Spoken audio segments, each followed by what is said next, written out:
Καλώς σας βρίσκουμε και εμείς. Είμαστε από το πρωί εδώ, όλα καλά. Το θέμα μας είναι η κυβερνοασφάλεια. Το έχουμε αναφέρει τόσες και τόσες φορές από το πρωί. Να λοιπόν που θα ασχοληθούμε εκτενέστερα τώρα μαζί της. Είμαι ο Γιάννης Ριζόπουλος, είμαι δημοσιογράφος, φίλος της Σχετία χρόνια, του στηρίζουμε από την αρχή. The Cyber Frontier, Building Resilient Systems in an Age of Accelerating Technology. Είμαστε εδώ. Έχω την τιμή και τη χαρά να έχω μαζί πολλούς φίλους, όπως είναι ο Μιχάλης ο Μπλέτσας, ο οποίος είναι ο διοικητής της Εθνικής Αρχής Κυβερνοασφάλειας, ο Σοκράτης ο Κάτσικας, ο οποίος είναι καθηγητής εδώ παλιά, τώρα Director of the Norwegian Center for Cyber Security in Critical Sectors και στο Norwegian University of Science, τα είπα όλα, NTN, ναι, U. Ο Ματιέ Μπεφ, είναι δύσκολο το όνομά σου. Ματιέ Μπεσφλούγκ, okay? That's it? Okay. Ναι. Είναι Angel Investor στην Tamanoir και η Κατερίνα Ετασιοπούλου που είναι η CEO στη ThreatSyn, μια εταιρεία κυβερνοασφάλειας. Λοιπόν, τώρα η κυβερνοαθεκτικότητα, γιατί αυτό είναι το cyber resilience, έτσι, είναι ίσως αυτό που πρέπει να επιδιώξουμε περισσότερο σε μια εποχή που οι κυβερνοεπιθέσεις αυξάνουν μετεωρικά. Έτσι. Το έχουμε δει, το ζούμε, το βιώνουμε. Ίσως όχι τόσο πολύ όσο παλιά βέβαια, γιατί μόλις πρόσφατα αναφέρθηκε και το πρωί πάλι αυτό. Είδαμε μια έρευνα δηλαδή, είδαμε ότι είναι λίγο περισσότερες, ενώ θα πρέπει να είναι πολύ περισσότερες, αλλά είναι πιο ποιοτικές, πιο κακές σε εισαγωγικά, έτσι, πιο πονηρές σε εισαγωγικά, σύμφωνα με πρόσφατα. Άρα υπάρχει λόγος ανησυχίας και μάλιστα ισχυρός, έτσι δεν είναι. Η ποσοτική, αν θέλετε, σταθερότητα της ανόδου εναλλάχθηκε με την ποιοτική. Έτσι, και αυτό είναι κάτι που πρέπει να σημειωθεί. Οι επιθέσεις είναι πιο επικίνδυνες, με άλλα λόγια, δηλαδή πιο sophisticated, πιο βλαπτικές κλπ. Φταίει η τεχνητή νοημοσύνη, ρωτήθηκε προχθές ο άνθρωπος που μας παρουσίαζε την έρευνα. Φταίει η τεχνητή νοημοσύνη, λέει μπορεί να φταίει, μπορεί να φταίνε και άλλοι παράγοντες, θα το δούμε. Παραμένει πάντως το δυσκολότερο εμπόδιο πρόβλημα που έχουμε να αντιμετωπίσουμε. Από εκεί λοιπόν, ορμόμενος, κάνω την πρώτη κοινή για όλους ερώτηση. Ποιες είναι σήμερα οι μεγάλες προκλήσεις στον χώρο της κυβερνοανθεκτικότητας, ώστε να μπορέσουμε να συμβαδίσουμε με τις ραγδαίες εξελίξεις, τις βλέπουμε, στο ψηφιακό και AI οικοσύστημα. Μιχάλη. Πολύ γρήγορα. Ναι. Είναι πολύ εύκολο να κάνει κάποιος μια σχετικά καλή κυβερνοεπίθεση, δυνατή κυβερνοεπίθεση. Σήμερα για διαφόρους λόγους. Το περισσότερο λογισμικό που χρειάζεται μπορεί κάποιος να το αγοράσει σαν υπηρεσία αυτή τη στιγμή. Να το νοικιάσει. Δεν χρειάζονται δηλαδή πλέον εκτεταμένες τεχνικές δυνατότητες. Το δεύτερο είναι ότι αλλάζει πάρα πολύ η άλγευρα του προσωπικού μεταξύ επιτιθέμενου και αμυνόμενου. Υπάρχει μεγάλη έλλειψη προσωπικού για να δουλέψει την κυβερνοασφάλεια αυτή τη στιγμή.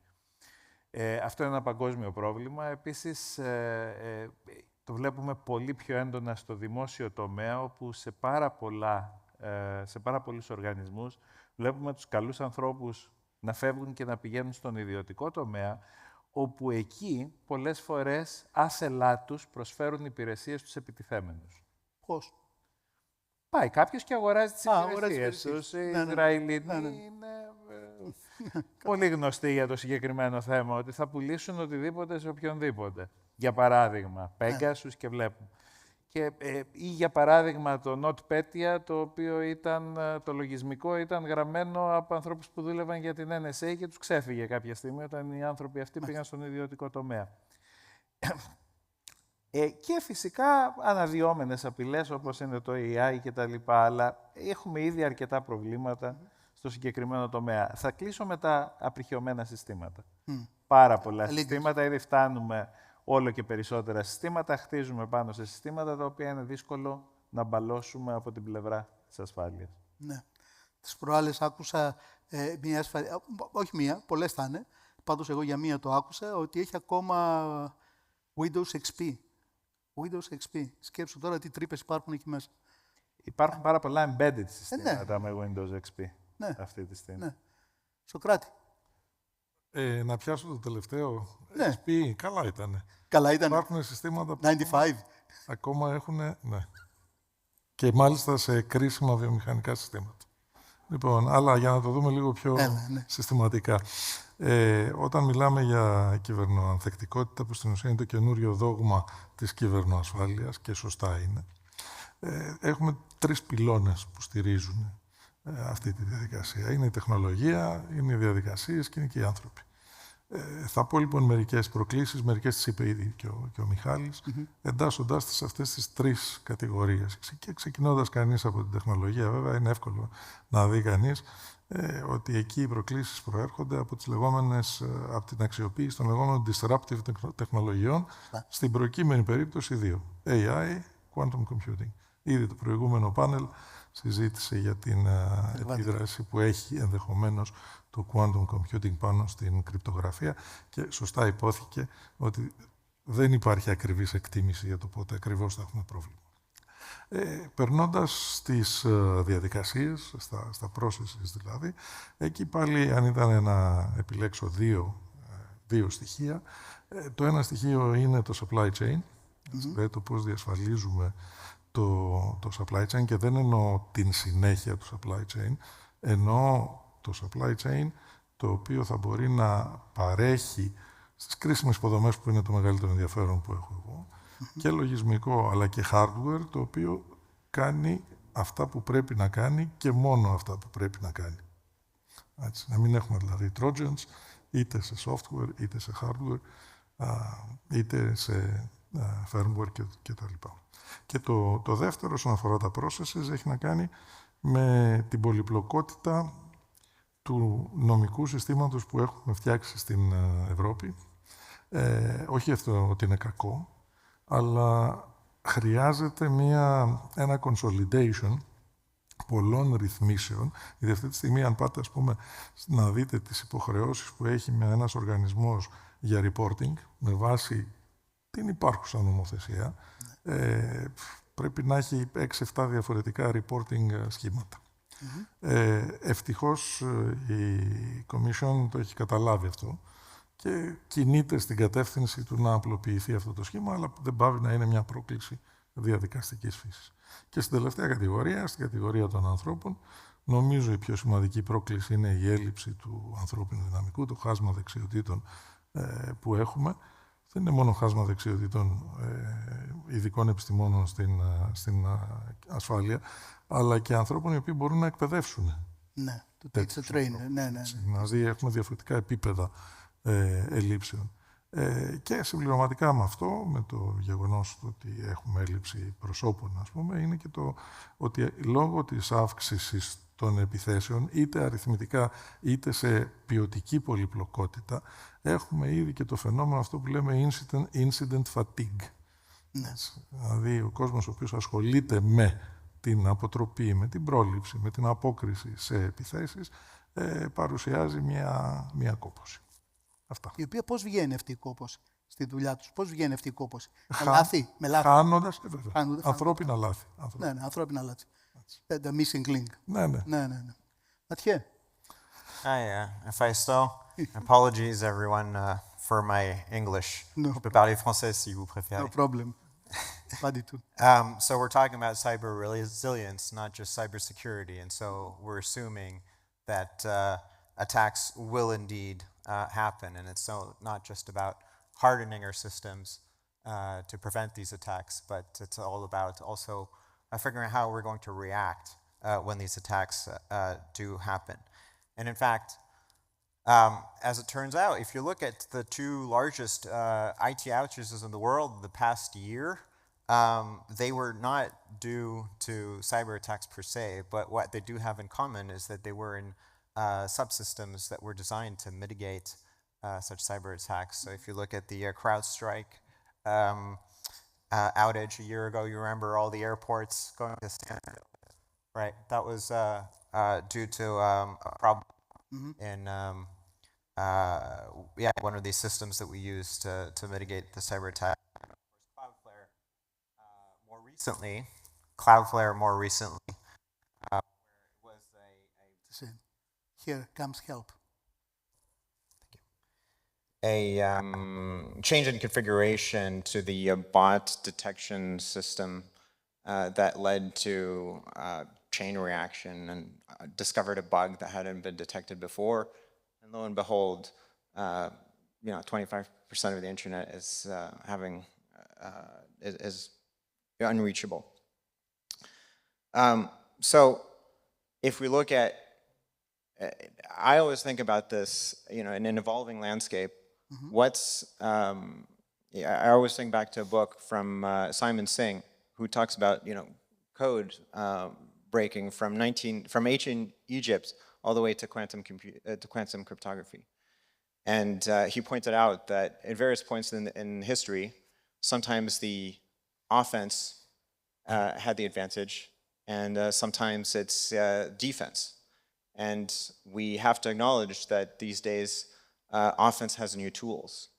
And so you have offensive AI, of course, and you may have heard of the report that Anthropic came out with recently regarding an attack in September, where this was a spy ring that was likely, according to them, run by a state actor that managed to basically trick the agent of Anthropic, Claude Code, to target 30 companies and government agencies, and successfully broke into a few of them.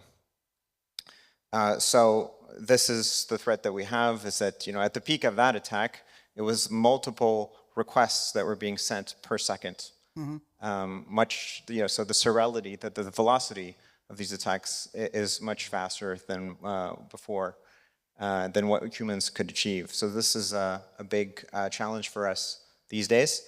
And then, I think this is kind of further down the line, but we have to keep in mind that our cryptography will be broken. Many forms of cryptography, not just RSA, but also cryptography based on elliptic curve and so on, will be broken soon. So that's on the horizon as well. Okay. Thank you, Ματθία.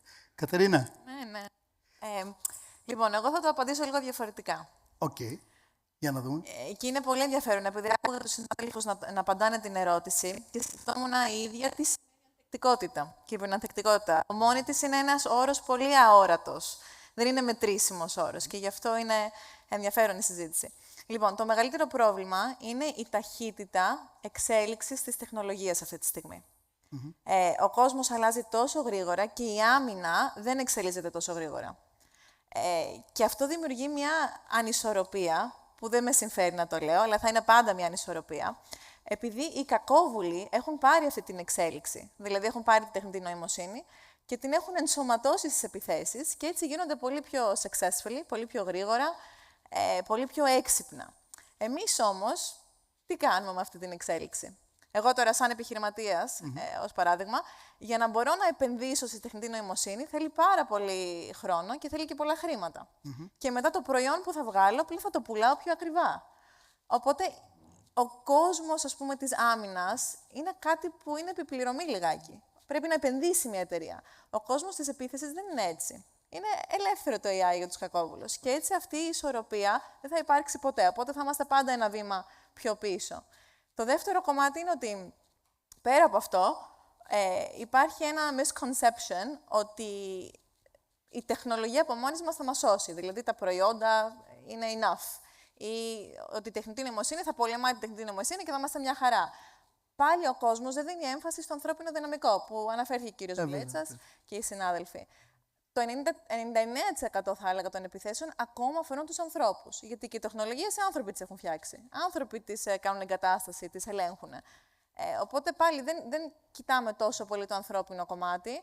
Εξελίσσεται η τεχνολογία, υπάρχει έλλειψη ταλέντου που αναφέρθηκαν, υπάρχει το χάσμα γενεάς αυτή τη στιγμή. Είμαστε σε ένα πολύ περίεργο transition period. Και όλα αυτά μαζί είναι μια τεράστια πρόκληση στον κλάδο. Μάλιστα. Το βλέπεις σαν... Εντάξει, κυρίως το human resources βλέπεις σαν πρόκληση. Μέγιστη πρόκληση. Εσένα όμως, κάτσε τώρα, θα σε ρωτήσω κάτι άλλο δηλαδή τώρα. Ποιος είναι ο ρόλος τώρα πλέον, μιας επιχείρησης, ενός οργανισμού, σαν το δικό σας, ας πούμε, κυβερνοασφάλειας, στη διαμόρφωση της ψηφιακής κυριαρχίας πλέον τώρα. Να πάμε στο αποτέλεσμα, έτσι. Μιλάμε για ψηφιακή κυριαρχία, το sovereignty, το περίφημο.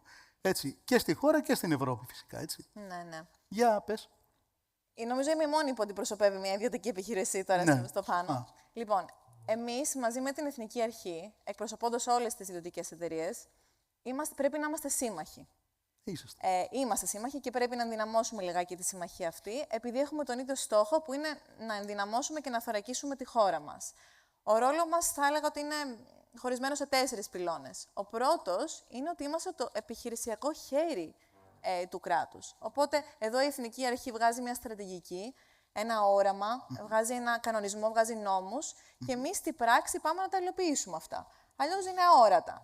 Και έτσι απαιτούνται, ας πούμε, οι εταιρείες να έχουν συμβουλευτικές υπηρεσίες, προϊόντα, παρακολούθηση, τεστ, ελέγχους κτλ. Εμείς πρέπει να είμαστε ένας σύμμαχος να μπορεί να τα παραδώσει αυτά. Και πρέπει και η αρχή να μας ελέγχει κιόλας. Γιατί αλλιώς υπάρχει ένα. Δια νόμου σας ελέγχει. Ακριβώς. Το δεύτερο κομμάτι είναι ότι βοηθάμε και τη συμμόρφωση με ευρωπαϊκούς κανονισμούς. Οπότε, ό,τι έρχεται από την Ευρώπη, το παίρνει τώρα η αρχή για να το ενσωματώσει και εμείς βοηθάμε. Σε κάθε ραντεβού που πάμε και μιλάμε για το NS2. Οπότε, προμοτάρουμε το concept. Το τρίτο πράγμα που πρέπει να ενδυναμώσουμε λιγάκι και πιστεύω με τον κύριο Μπλέτσα σίγουρα θα δουλέψουμε πάνω σε αυτό, είναι και να ενδυναμώσουμε λιγάκι την ανακύκλωση πληροφορίας. Δηλαδή, εφόσον είμαστε επιχειρησιακοί, το ζούμε κάθε μέρα αυτό, ό,τι μαθαίνουμε και βρίσκουμε στην καθημερινότητα να το ταΐζουμε πίσω. Πριν από 2 εβδομάδες η εταιρεία μου είχε δουλέψει σε ένα περιστατικό και βρήκαμε μια καινούρια εγκληματική οργάνωση, Ρώση, στην οποία ήταν η πρώτη επίθεση που είχαν κάνει. Δεν υπήρχε πουθενά online τίποτα για αυτούς. Βρήκαμε όλα αυτά τα indicators of compromise και αν τα δίναμε στην αρχή, θα τα μοιραζόμασταν μετά μεταξύ μας για να μπορούμε να ενδυναμώσουμε πάλι την ανθεκτικότητα. Οπότε, πέρα από το χέρι, να είμαστε και το μάτι, θα έλεγα, του κράτους.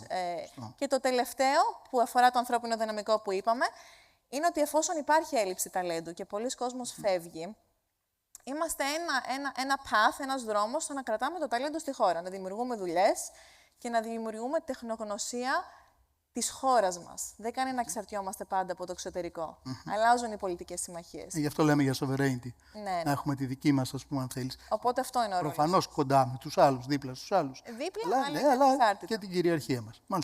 Μάλιστα, Κατερίνα, σε ευχαριστώ.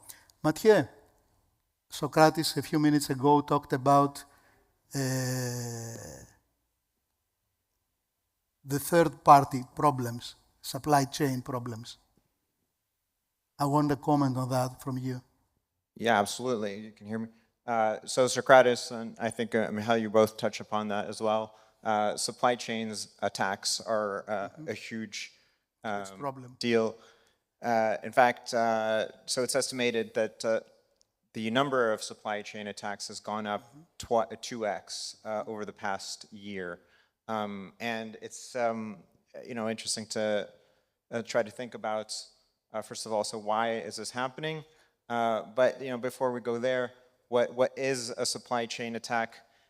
We're talking about cyberspace here, but to go, to build an analogy in meat space, you've probably all heard of the beeper attack on Hezbollah in Lebanon, which was later acclaimed by Israel. So this is an example of a supply chain attack where so an organization basically buys some hardware from a trusted third party, hopes that this hardware actually works and is trustworthy, but in the end, the hardware ended up being lethal. And so in cyberspace, we have many examples of this, and some of the very high-profile examples and things that we've run into is even just a few weeks ago, we had the Shai Hulud attack, where up to 796 packages, JavaScript packages, and the largest JavaScript registry, NPM registry in the world, was compromised, and was compromised with code that essentially harvests credentials on any machine where these packages are installed. And so there's basically this worm-like behavior. So the question becomes, so why all these supply chain attacks all of a sudden? Of course, you had the SolarWinds incident a few years ago as well. These are fairly sophisticated attacks to mount. But we're in a world where we're going to have to, just like with zero trust architectures, where the idea is to authenticate every request to not trust anything, we have to basically take the same approach with our dependencies, with our tech stack. And a big part of the problem is also just being able to understand what we depend on and demand from our suppliers, basic things like software bills of materials, being able to inspect everything that's part of our stack. In principle, if everything is code and we have access to that code, we should be able to see that code, we should be able to audit that code. But in practice, we're depending on big binary blobs all over the place. We don't really know what's in those blobs. Yeah. So I think we're actually still at the very beginning of establishing some best practices and identifying what really works to mitigate all these supply chain attacks. I'm not here to give you all the answers, but hopefully start a discussion. I think supply chain attacks is a big one. Okay. Thanks, Mathieu. Thanks. Σοκράτη, μίλησες πριν και το υιοθέτησαν όλοι, από ό,τι άκουσες, για το χάσμα, αν θέλεις, έτσι, που μας λείπει κόσμος. Ναι. Έτσι, δι χεριών, όχι χρημάτων. Χρήματα υπάρχουν πολλά, από ό,τι καταλαβαίνω. Καλά, τι γίνεται. Βέβαια, λίγο να είμαστε προσεκτικοί. Για πες. Τι θα κάνουμε με αυτό, γιατί δεν μπορούν να τα αγοράσουν τα χρήματα. Δίνονται, αλλά δεν μπορούν να υπάρξουν. Και είναι σωστό ότι για το συγκεκριμένο πρόβλημα χρήματα υπάρχουν και πολλά. Δηλαδή, άμα δει κανένας τα work programs, έτσι, τα ευρωπαϊκά, δίνονται πάρα πολλά χρήματα για να ενισχυθεί η εκπαιδευτική διαδικασία ή και η διαδικασία training, που είναι λίγο διαφορετική, την εκπαιδευτική βέβαια, έτσι, σε θέματα cyber security. Μόνο λίγο να το ποσοτικοποιήσουμε το πρόβλημα, έτσι, γιατί δεν είναι γνωστό ακριβώς πόσο είναι. Υπάρχουν εκτιμήσεις οι οποίες κυμαίνονται σε ελλείψεις μεταξύ 300.000 και 500.000. Μιλάμε για τεράστια νούμερα. Τεράστια. Και αν δει κανείς το εκπαιδευτικό τοπίο στην Ευρώπη συγκεκριμένα, αυτό είναι που μας ενδιαφέρει περισσότερο, με τίποτα δεν μπορεί να καλύψει ένα τέτοιο κενό σε έναν ορίζοντα ο οποίος να είναι λογικός, εν πάση περιπτώσει, έτσι. Και σε επίπεδο προπτυχιακών σπουδών και σε επίπεδο μεταπτυχιακών σπουδών και σε επίπεδο κατάρτισης. Έτσι. Λοιπόν, τι κάνουμε. Να θυμίσω ότι είχαμε βρεθεί σε ανάλογη θέση πριν από 20 χρόνια, 25 χρόνια, πότε ήταν το Skills Gap με το ICT, με την ανάπτυξη την απότομη ανάπτυξη. Μπράβο, την απότομη ανάπτυξη των τεχνολογιών πληροφορικής, όπου πάλι είχε διαπιστωθεί ένα skills gap. Τότε, μάλιστα, έτσι, για να μοιραστώ και μια προσωπική εμπειρία, ήμουνα... Στον Πειραιά ήσουν τότε που ήσουν? Όχι, ήμουνα στο Αιγαίο ακόμα, αλλά ήμουνα μέλος μιας ομάδας εργασίας που είχε φτιαχτεί στο Υπουργείο, ήμουν αντιπρίτανης τότε, για να δούμε τι θα κάνουμε με το Skills Gap. Υπήρχαν διάφορες προτάσεις. Κάποιες προτάσεις ήταν να φτιάξουμε και άλλα τμήματα. Στην Ελλάδα, όταν έχουμε ένα πρόβλημα, φτιάχνουμε και άλλα τμήματα. Έτσι. Και μετά, βεβαίως, αυτά μένουν SAE. Η πρόταση δική μας ήταν περισσότερο εστιασμένη στο ότι όχι, θα πρέπει να βρούμε τρόπους για να λύσουμε το πρόβλημα χωρίς μόνιμες δομές. Και προτείναμε μεταπτυχιακά προγράμματα από αυτά που λέμε converter courses κτλ. Κάτι ανάλογο μπορούμε να κάνουμε και τώρα και το κάνουμε. Έχουν πει σαν ιδέα, αλλά δεν ξέρω αν έχει γίνει στην έκταση που πρέπει. Αν μιλήσουμε και για την Ελλάδα, σε άλλες χώρες έχουν γίνει. Τώρα για την Νορβηγία, το δικό μου πανεπιστήμιο. Τι γίνεται εκεί, για πες. Το δικό μου πανεπιστήμιο είναι το βασικό πανεπιστήμιο. Δηλαδή το τμήμα μου είναι τμήμα ασφάλειας πληροφοριών και τηλεπικοινωνιών. Επομένως, είμαστε 150 άνθρωποι μόνο γι' αυτό. Προσφέρουμε 4 προπτυχιακά προγράμματα σπουδών, 5 μεταπτυχιακά και ένα διδακτορικό. Λοιπόν, επομένως, δεν είναι μέτρο σύγκρισης, έτσι. Αλλά στην Ελλάδα έχουμε 4 μεταπτυχιακά προγράμματα σπουδών σε ασφάλεια, έτσι, προσανατολισμένα, και σε αρκετά πανεπιστήμια κάποια μαθήματα ασφάλειας, σε μερικά είναι αρκετά. στο Αιγαίο και στον Πειραιά είναι 5 ή 6 προπτυχιακά μαθήματα, είναι αρκετά μεγάλο. Καλά, γερά. Το λυπηρό είναι ότι ούτε στο Πολυτεχνείο, ούτε στην Πάτρα, ούτε στο Πολυτεχνείο Κρήτης δεν υπάρχουν αντίστοιχα μαθήματα. Νομίζω υπάρχει ένα και τέτοιο. Εν πάση περιπτώσει. Λοιπόν, επειδή βλέπω όμως και το λόγι, ένα σημείο μόνο ακόμα. Τα προγράμματα, λοιπόν, για να το αντιμετωπίσουμε, πρέπει να φτιάξουμε προγράμματα τέτοια που να είναι ευέλικτα, έτσι, να μπορούμε να εκπαιδεύουμε και ανθρώπους που είναι ήδη στην παραγωγική διαδικασία. Δεν τον παίρνεις να τον βάλεις 2 χρόνια στο πανεπιστήμιο να κάνει μάστερ, κάτι τέτοιο. Ναι. Και, επίσης, πολύ σημαντικό, να υπάρχει και πρακτική εξάσκηση. Τι εννοώ με αυτό? Πάλι το δικό μου τμήμα στο Πανεπιστήμιο στην Νορβηγία έχουμε το νορβηγικό Cyber Range, κυβερνοπεδίο βολής. Το έχουμε φτιάξει και το λειτουργούμε επιχειρησιακά, που σημαίνει ότι το χρησιμοποιούμε για να εκπαιδεύουμε... Ένα sandbox είναι δηλαδή, έτσι. Ένα μεγάλο. Μεγάλο. Ναι. Λοιπόν, κάτι ανάλογο δεν έχουμε στην Ελλάδα, όπως ξέρω. Δεν έχουμε. Ακόμα. Ελπίζω κάποια στιγμή να μπορέσουμε να το φτιάξουμε, ούτως ώστε να έχουμε τη δυνατότητα να παρέχουμε και τέτοιου είδους εκπαίδευση. Αλλά είπα, σταματάω. Και θέλω εγώ να... Έλα. Θα συνεχίσω. Ναι, αλλά θέλω να μου πεις όμως για το AI που ξεκίνησες να λες. Θα συνεχίσω όμως αυτό για να πω ότι αφενός χθες υπογράψαμε μετά από μεγάλη προσπάθεια το Grand Agreement με την Ευρωπαϊκή Ένωση για την ίδρυση μιας Ακαδημίας Δεξιοτήτων Κυβερνοασφάλειας εδώ στην Ελλάδα. That's news. Cyber Skills Academy. Cyber Skills Academy. Μετά από μεγάλη προσπάθεια, πήρε πολύ χρόνο, αλλά το καταφέραμε.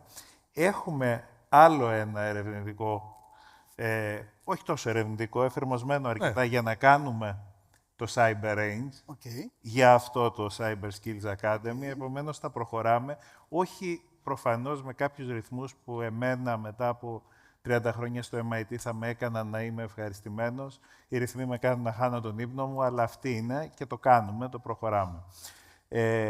Από εκεί και πέρα, το θέμα της εκπαίδευσης στον τομέα της κυβερνοασφάλειας είναι θεμελιώδες, αλλά δεν θα πρέπει ποτέ να ξεχνάμε τη διαφορά μεταξύ παιδείας και επαγγελματικής κατάρτισης και διαβίου μάθησης. Σωστό. Η κυβερνοασφάλεια παίρνει τις βασικές γνώσεις, οι οποίες δεν είναι μόνο computer science. Έχει ανθρώπινους παράγοντες, έχει ψυχολογία, έχει πάρα πολλά πράγματα που είναι κοινά με τους υπόλοιπους τομείς ασφάλειας. Και προσπαθείς από εκεί και πέρα να συνεχίσεις να εξελίσσεσαι για την υπόλοιπη επαγγελματική σου καριέρα. Δηλαδή, ότι μάθεις σήμερα δεν θα ισχύει μετά από 3 χρόνια. Και θα τελειώσω με το AI και την εφοδιαστική αλυσίδα, όπου εκεί βλέπουμε ήδη τα κακές επιπτώσεις της τεχνητής νοημοσύνης, διότι βλέπουμε ήδη επιθέσεις οι οποίες βασίζονται στα λάθη που κάνει το AI. Δηλαδή, είδαμε το λεγόμενο slop squatting, που δυστυχώς δεν έχω καταφέρει να βρω όρο στα ελληνικά. Κάποιοι ζήτησαν να τους φτιάξει κώδικα το AI, που είναι μια πολύ συνηθισμένη εφαρμογή. Το AI, στο τέλος, έβαλε και μερικές βιβλιοθήκες που δεν υπήρχαν, αλλά τα ονόματα ήταν προφανή. Είδε ο κόσμος ότι αυτό το λάθος επαναλαμβανόταν, πήγε και έφτιαξε αυτές τις βιβλιοθήκες, τις έβαλε με κακόβουλο κώδικα μέσα. Αυτό είναι πραγματικό, αυτό έγινε ήδη. Της Anthropic η αναφορά ήταν λίγο φουσκωμένη, διότι ήθελαν να ευλογήσουν τα γένια τους. Αυτό, το οποίο είναι επιστημονική φαντασία πριν από 1 χρόνο, έγινε ήδη. Το μεγαλύτερο λοιπόν πρόβλημα που βλέπουμε με την τεχνητή νοημοσύνη είναι ότι θα συνεχίσει να επαναλαμβάνει τα λάθη που έχουμε κάνει στην ασφάλεια και αυτά τα λάθη θα επαναλαμβάνονται συνέχεια στο μέλλον, διότι όλο και περισσότερος κόσμος δυστυχώς χρησιμοποιεί AI εργαλεία για να γράφει κριτικό κώδικα. Ναι, αυτό είναι το χειρότερο. Μάλιστα. Και έληξε ο χρόνος. Καλά, Κυρία, σας ευχαριστώ πάρα πολύ.